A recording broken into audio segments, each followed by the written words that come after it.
Di luar sepengetahuan kita, Tuhan menyediakan yang kita perlukan dan Tuhan menghindarkan kita dari bahaya-bahaya yang kita tidak tahu.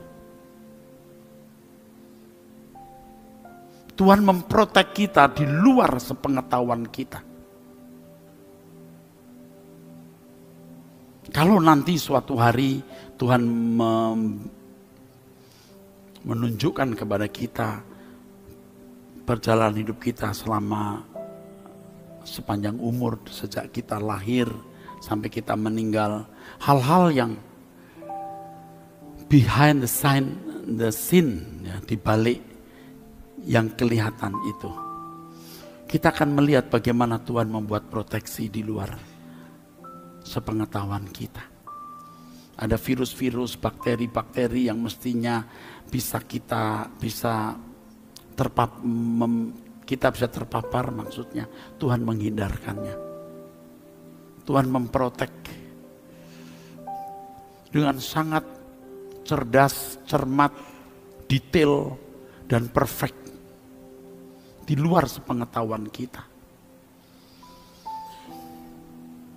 Saudara mengerti yang saya maksud? Saudara mengerti? Atau ketika saudara naik pesawat, yang mestinya pesawat itu jatuh, lalu karena Anda di situ dan Tuhan mau Anda panjang umur, Tuhan protek. Saya itu lupa saudara, di Balikpapan atau di mana, di Kalimantan yang jelas ya, Sepinggan. Sepinggan itu di mana itu? Sepinggan.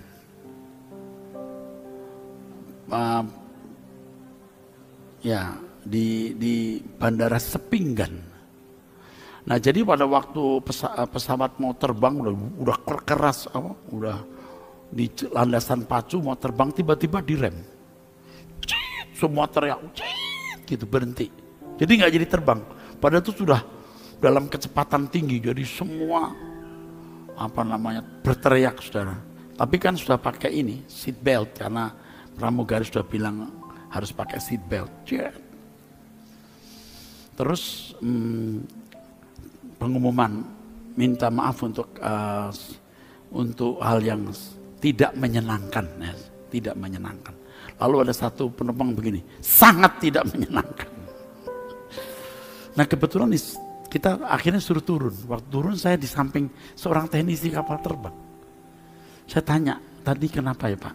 Karena hidroliknya ternyata tidak berfungsi. Saya tidak tahu hidrolik atau apa ya, kayak seingat saya gitu. Lalu dia bilang gini, ini kalau kita sempat terbang kita nggak bisa turun nih. Mungkin nggak bisa menurunkan rodanya atau apanya, saya tidak tahu ya, pokoknya hidroliknya. Wow, gitu ya. Wah, saya diam saja. Puji Tuhan. Itu kan di luar pengetahuan kita, saudara. Berapa kali saya pergi dengan orang, lalu orang itu berkata gini, saya senang naik pesawat dengan Pak Eras. Kenapa? Ini pokoknya nggak akan jatuh. Loh, kok bisa gitu? Ya ada Pak Eras sana, saya lebih tenang gitu. Enggak lah, mestinya enggak begitu. Kamu pun berharga, kamu pun harga. Dan itu bukan satu kali loh saya dengar itu. Bukan satu kali loh, saya tidak mengada-ada. Orang berkata, saya senang saya naik pesawat dengan Pak Eras, ada Pak Eras. Karena pesawat tidak akan jatuh. Hah? Gara-gara gua? Enggak kali, gara-gara lu juga kali ya? Enggak. Jadi Bapak Ibu harus mengerti bahwa di balik yang kita tahu ini, wah banyak hal yang kita tidak tahu, saudara. Banyak hal. Dan itu proteksi Tuhan yang Alkitab katakan, sebab ia memberikannya kepada yang dicintainya pada waktu tidur. Artinya di luar sepengetahuanmu. Makanya ya bagi bagi anak-anak muda nih yang belum menikah, kamu pakai ayat ini, ya, tulis ini. Sebab ia memberikannya kepada yang dicintainya pada waktu tidur. Tidak usah kamu ngotot, Tuhan, Aku tulang rusuknya siapa? Ia memberikannya kepada yang dicintainya pada waktu tidur. Di luar pengetahuanmu, Neng, ada pendekar yang Tuhan sediakan. Pria-pria juga, nggak usah sampai berteriak, Tuhan, siapakah tulang rusukku? Nggak usah begitu, Tuhan pasti kasih tulang rusuk yang baik. Bukan tulang rusuk babi. Sebab ia memberikan kepada yang dicintainya pada waktu tidur. Jadi saudara, banyak hal yang sebenarnya kita tidak tahu. Tapi Tuhan melakukannya demi kita. Jadi kalau kita bangun tidur, kita membuka mata, yuk kita merenungkan hal ini. Ini buat saudara juga buat saya. Ini hari sambung saya. Mestinya saya mestinya tidak ada pada hari ini. Mestinya aku tidak ada pada hari ini. Aku masih ada pada hari ini. Terima kasih Tuhan. Kita beri tepuk tangan untuk kebenaran ini.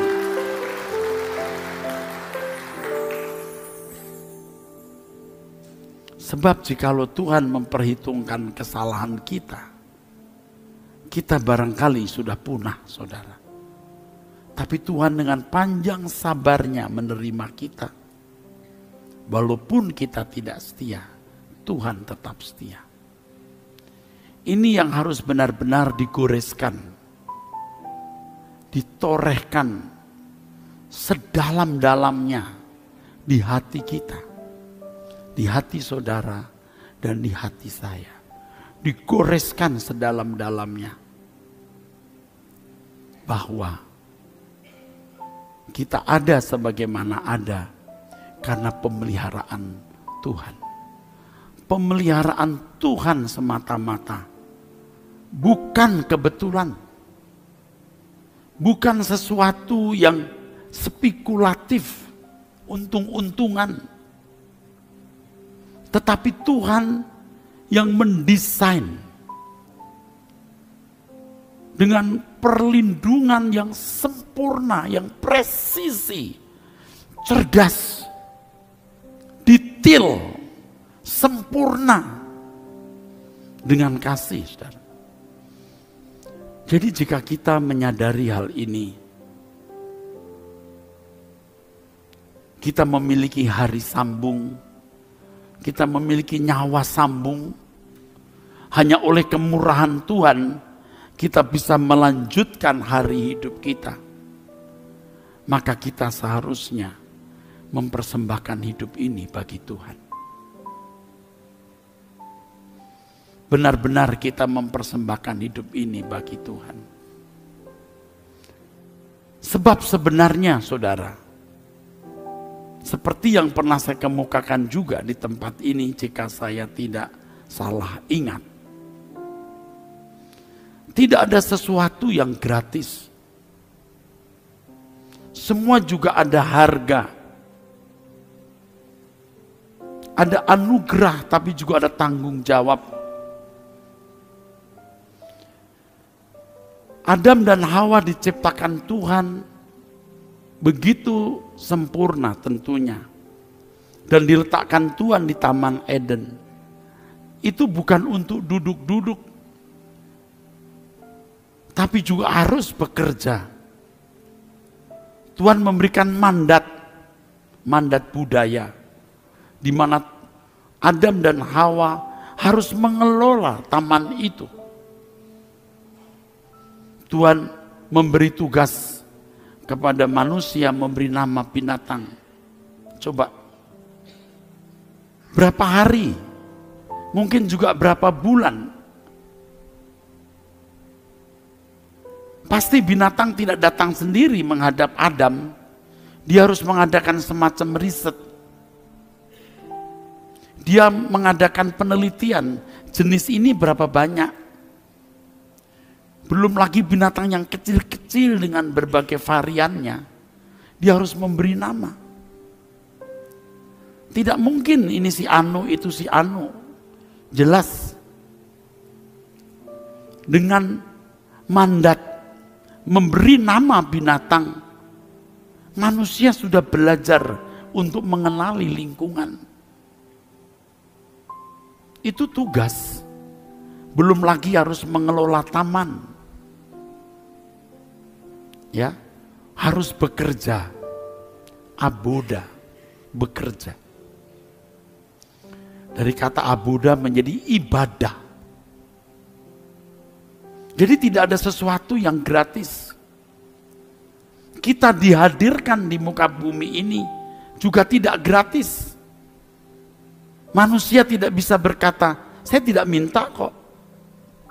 Tuhan juga berkata, aku tahu kau tidak minta. Tapi aku yang mau hadir manusia kamu ini. Dihadirkan untuk melakukan kehendak Allah. Dihadirkan untuk memenuhi rencananya. Sekarang tinggal respon manusia itu. Kalau dia memiliki hati, memiliki nurani yang baik, kehidupan yang diberikan dengan tanggung jawab, itu menjadi hak istimewa yang dinikmati. Tapi bagi hati yang bengkok, itu memandangnya sebagai beban dan tekanan yang menyakitkan. Ya tinggal bagaimana respon, sikap seseorang, saudara. Saudara dan saya tidak minta dihadirkan. Bahkan kita tidak diajak berunding. Kita tidak diminta untuk mengambil pilihan atau memiliki opsi pilihan. Kita dihadirkan begitu saja. Kalau ada orang berkata, saya tidak minta kok. Ya, Tuhan berkata, aku tahu kamu tidak minta. Aku yang mau, aku yang mengendaki. Mau apa kita, saudara? Nah, kalau hati kita lurus, kita berkata, aku bersyukur dengan kehadiran hidupku Engkau hadirkan. Aku berterima kasih. Dan aku bersedia untuk melakukan apa yang Kau kehendaki. Aku bersedia memenuhi rencanamu di dalam hidupku. Sehingga hidup ini menjadi kesukaan, saudaraku, bukan sebagai beban. Dan percayalah bahwa Tuhan itu bukan Tuhan yang egois.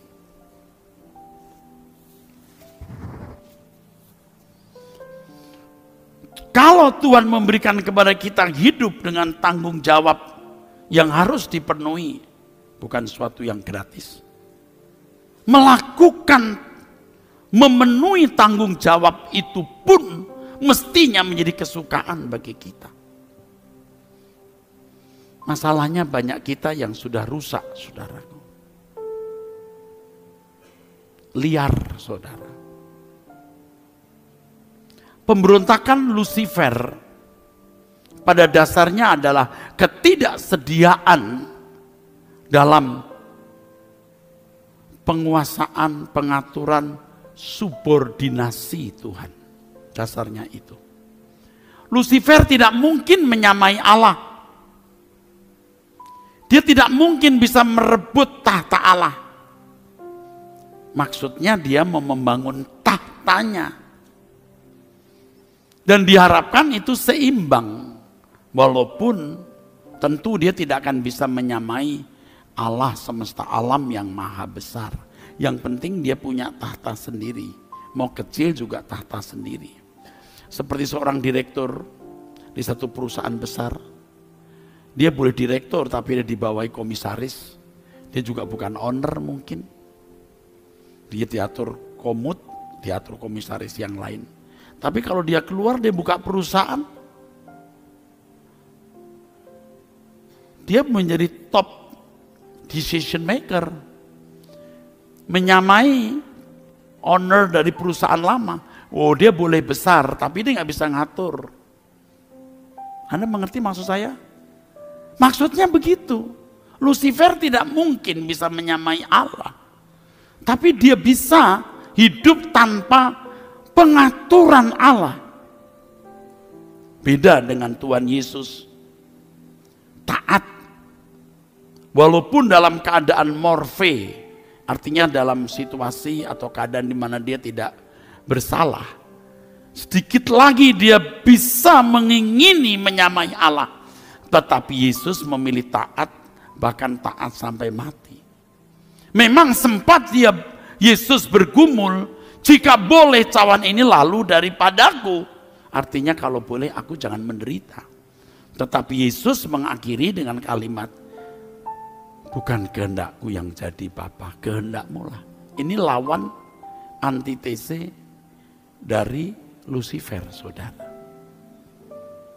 Ini. Nah, kembali kepada sikap hati yang benar. Kalau orang punya sikap hati yang benar, tidak keberatan hidup di dalam pengaturan Tuhan. Yang pertama, kesadaran bahwa kita diciptakan oleh kehendak Dia. Maunya Tuhan, kehendak Tuhan, bukan mau kita. Dan kalau kita menerima itu, kita juga bersedia untuk hidup di dalam kehendak Allah, rencana Allah, mematuhi kehendak Tuhan. Nah, Bapak Ibu Saudara sekalian, melanjutkan yang tadi saya kemukakan. Tuhan protek kita. Tuhan berkati kita. Tubuh sehat, punya nafkah, semua kebutuhan kita dipenuhi, ya. Ya walaupun tentu dalam batas-batas tertentu dan masing-masing kita memiliki porsi yang beda. Tapi kita ada bukan untuk suka-suka kita. Nah dulu kita begitu, nggak tahu kita yang mana ya.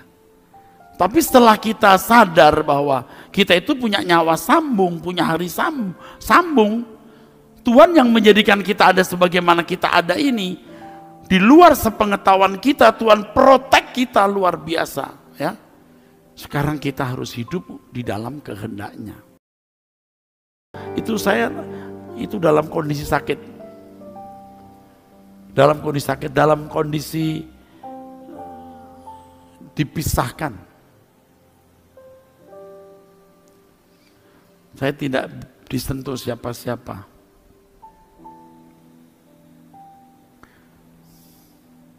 Isoman di rumah. Ada gitar. Saya di kamarnya Fanny. Fanny waktu itu di Melbourne. Kuliah. Jadi orang cuma kasih makan di depan pintu. Saya buka pintu, saya ambil. Baju-baju saya harus diember. Ya. Persis orang kena kusta itu. Waktu itu kan juga COVID masih agak baru ya. Jadi orang takut sekali ya.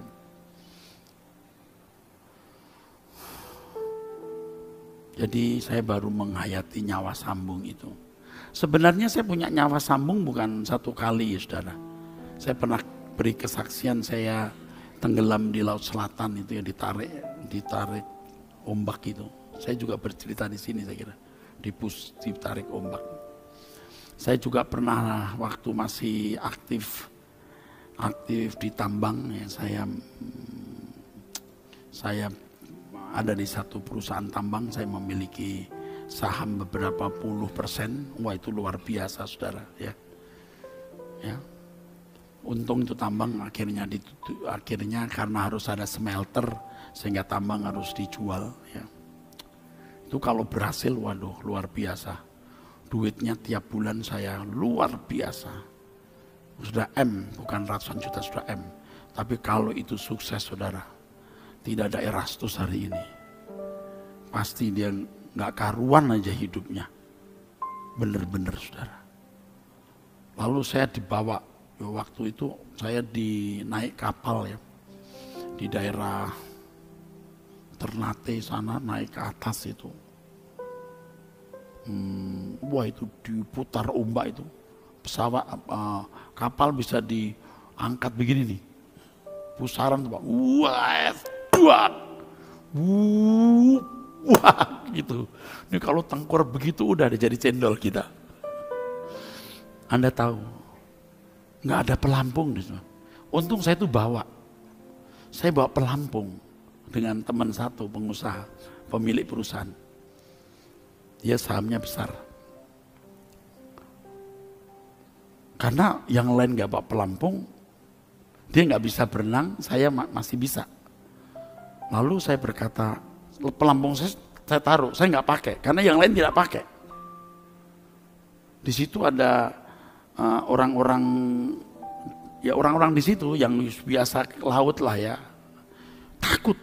Nah orang yang biasa di situ takut, apalagi saya nggak pernah di laut ganas begini. Dia bilang, ya tuang Allah, itu kan. Kalau orang-orang sana namanya tuang Allah ya. Ya tuang Allah, ya tuang Allah. Saya waduh, pokoknya ada kisah dari situ. Pokoknya ada kesaksian yang luar biasa. Karena saya kemudian menyuruh nakodanya, saya bilang belok kiri.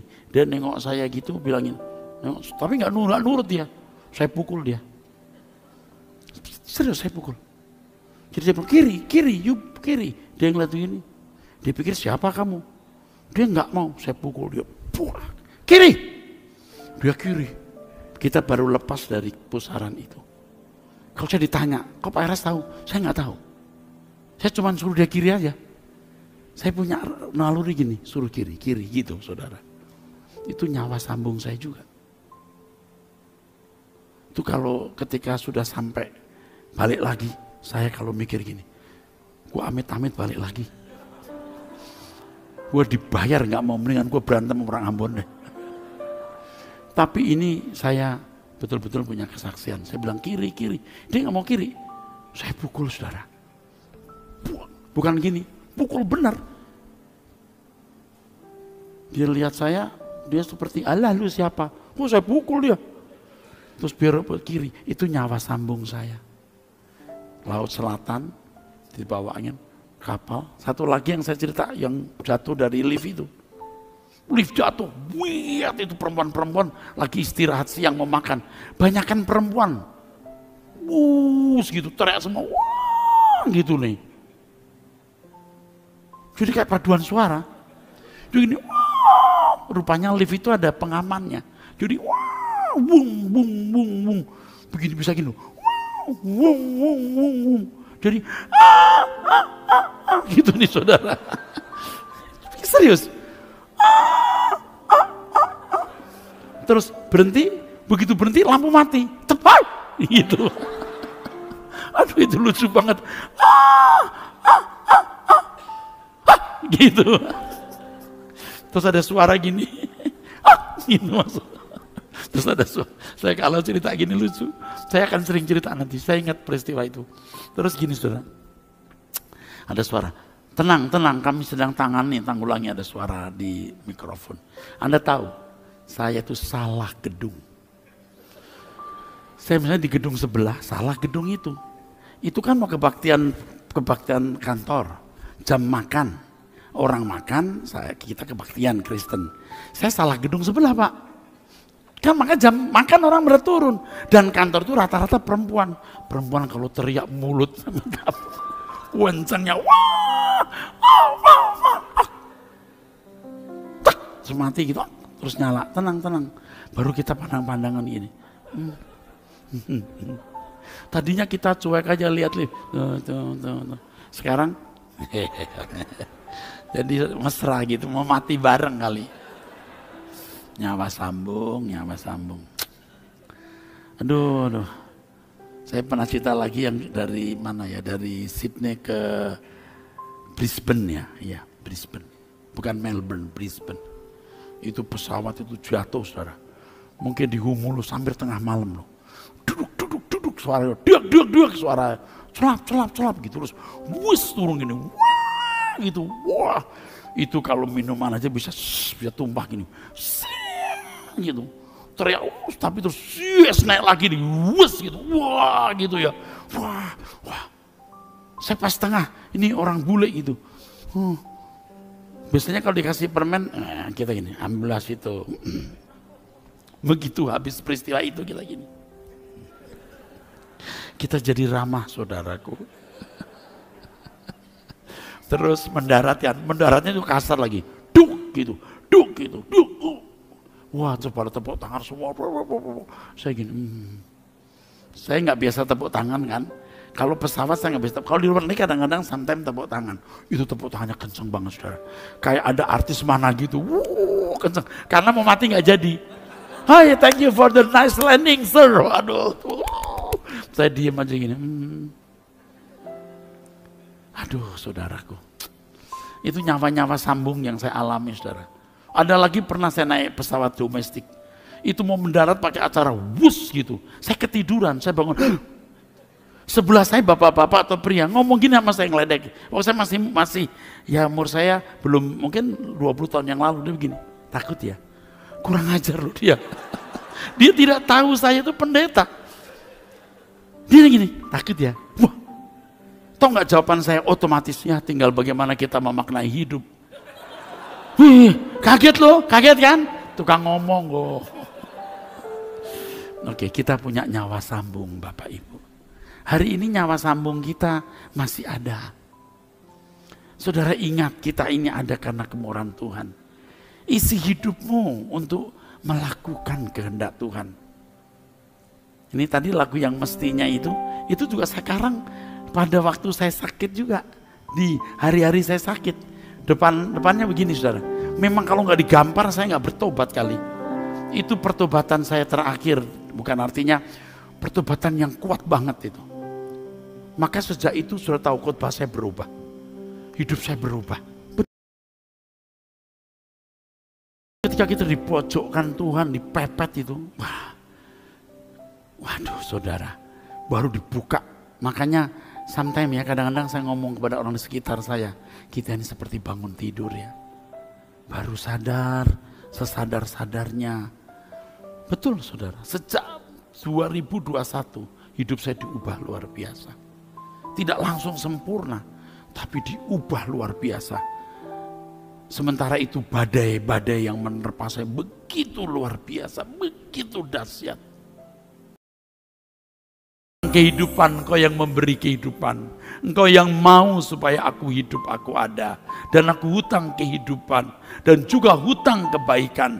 Karena Engkau memberikan aku hidup, pemeliharaan, perlindungan, proteksi. Amin. Saya terus terang khawatir Bapak Ibu yang anggap ini sepele. Engkau hidup hanya untuk dirimu sendiri. Engkau hidup hanya untuk orang-orang yang kau cintai di sekitarmu. Tapi engkau tidak pernah tanya kepada Tuhan apa yang harus kulakukan untukmu Tuhan.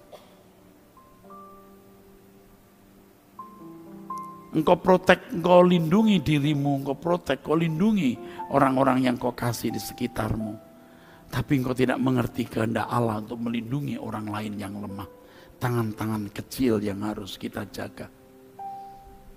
Padahal kalau saudara melindungi tangan-tangan kecil, orang yang kau cintai di ujung langit manapun dilindungi Tuhan. Kenapa engkau tidak percaya Allah itu hidup dan nyata? Kuhutang kehidupan, kuhutang kebaikan kepadamu Bapa di surga. Jangan saudara hanya dengar, tapi responi kebenaran ini.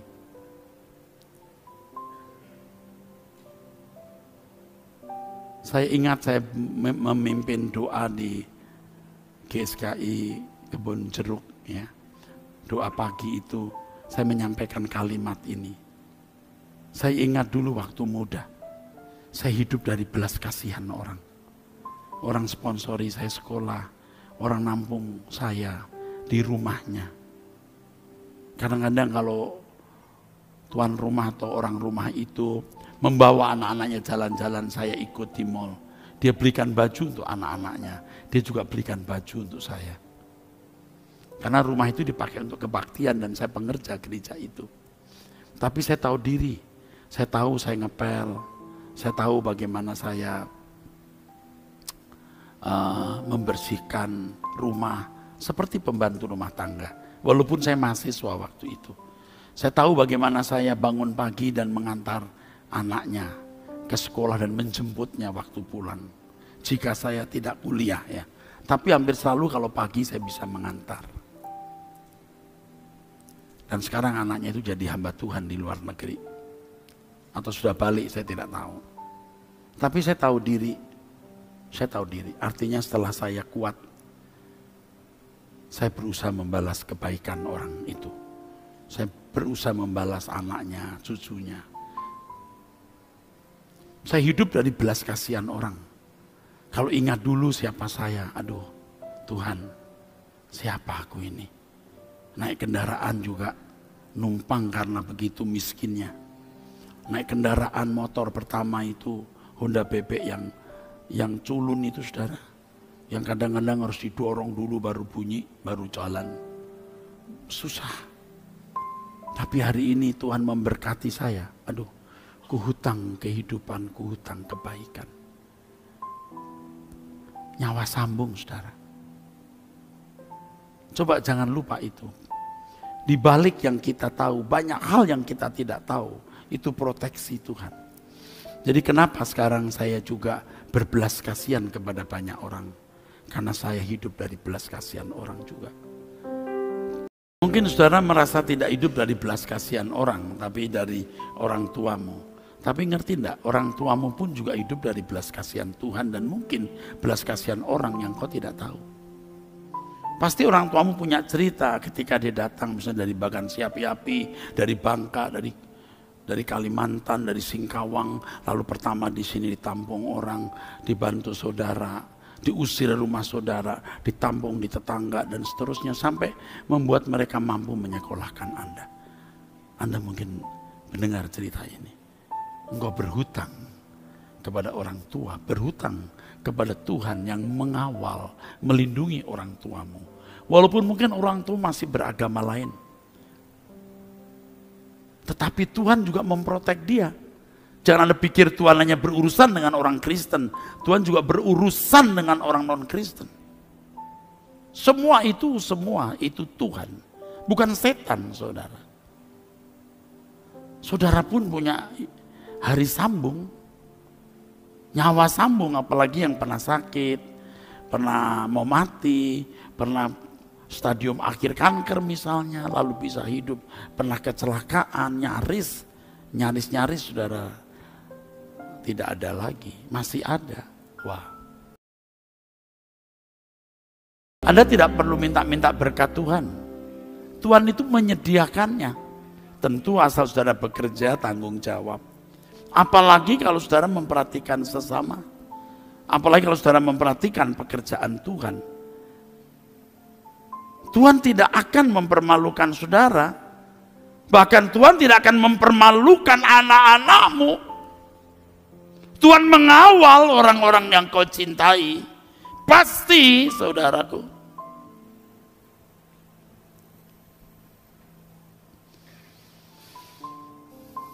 Buktikan ini. Jangan egois. Jangan lupa diri. Jangan tidak tahu budi baik Tuhan.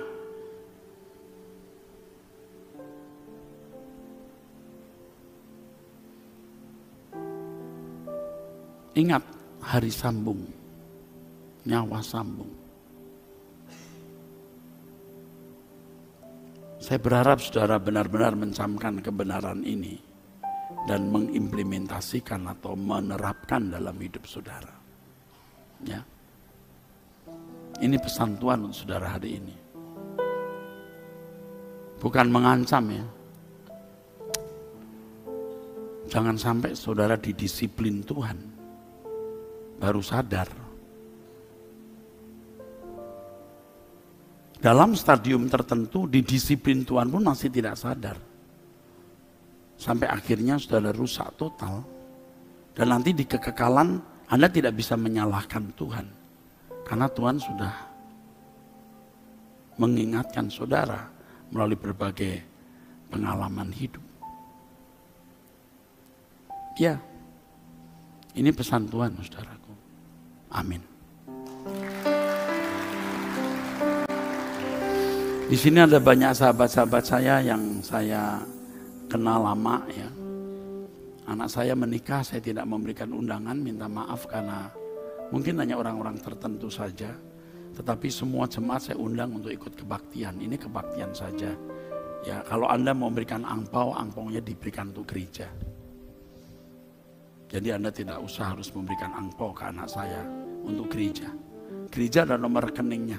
Gereja mana Pak? Gereja Kebon Jeruk juga boleh. Tidak harus gereja Rehobot. Apa? Enggak, sini juga boleh lah. Oh, suruh ke sana. Kalau saya suruh ke sini gimana? Di sini juga gereja yang bagus, saudara. Ini Pak Timotius Tan, Pak Jonas sini-sini, wah sangat helpful ya, mendukung pelayanan misi di daerah-daerah, luar biasa. Saya kadang berkata ini, aduh Pak, saya berutang kebaikan ini. Pak Jonas ini, jangan gitu Pak. Yuk, saya makin banyak utang ini. Dia begitu rendah hati melayani saya, mendampingi saya. Mas saya bilang, aku makin banyak berutang nih sama you. Jangan gitu Pak, saya tahu budi baik orang. Saya mengatakan itu tulus. Ya. Jadi angpaunya MAG ya. Oke. Tapi kalau tergerak di sini juga nggak ada yang tinggal larang ya. Nggak apa-apa saudara. Yang penting angpaunya untuk pekerjaan Tuhan. Ya. Jadi bukan untuk anak saya ya. Oke. Ada orang telepon Fani mau kasih mobil. Fani bilang nggak usah tante kalau kasih kata papa untuk gereja saja. Hebat anakku. Tapi saya belum pernah cerita ini di mana-mana, baru pertama di sini. Saya nggak boleh cerita mestinya kali ya. Tapi saya tergerak cerita aja. Jadi ada orang mau kasih mobil, lalu Fani bilang, nggak usah tante kata papa untuk Tuhan aja di gereja. Nggak berani dia. Oke, nggak apa-apa saudara. Kami cukup ya. Jadi nanti kebaktian saja.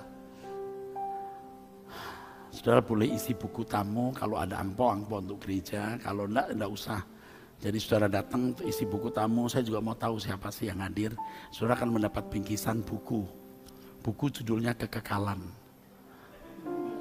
Iya, mengenai kekekalan, jadi supaya bertobat masuk surga ya. Ini orang nikah kok dikasih buku kekekalan, diajak mati, enggak mesti akan mati kan Anda. Jadi dikasih buku mengenai kekekalan. Tapi saya dengar baru tadi, Pak ada jemaat mau siapin kue atau ini bagi setiap jemaat yang hadir. Oh ya terserah, tapi saya nggak mau bayar ya. Orang nggak ada maksud begitu ya. Oke, itu bercanda yang terakhir. Mari kita bangkit berdiri. Engkau gairah hidup.